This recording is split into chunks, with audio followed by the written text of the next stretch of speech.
Let's talk about retention rules. I know there's a number of things in here you'd like to talk about. Why don't you pick a couple of your favorites? I think a lot of these things are pretty standard if you've been in records management for any amount of time. If you're new, everything seems new, and that's okay. Every one of us started at that point, and you will get better at it. But I think where I see the biggest um, difficulty or the trickiest areas are first event-based triggers. And now event-based triggers are triggers that records that have an event that starts the retention. For instance, if you have a case file, when the case closes, the trigger date kicks off, and you have 7 years from there, 10 years, or whatever the retention is from the trigger. The contract ends, or an employee termination. When you create the employee file the first day they start working, you have no idea how long they're working, and you can't predict when to start that retention clock.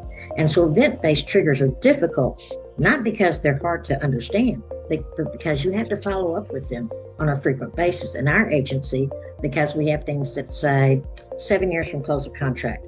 And I was explaining to when we had our meeting the other day, I was talking to Jake and Shannon and Ray and saying, we still have contracts that have not closed, and we're three different subcontractors away from that.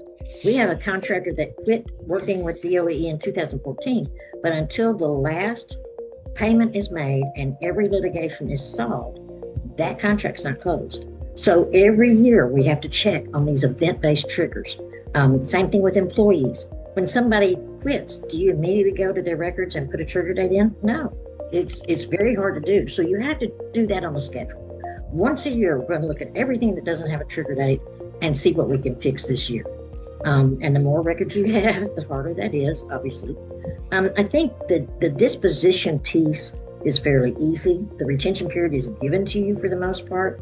You also run into a little bit of being aware of the exceptions, legal holds, audits require holds until the audit is finished.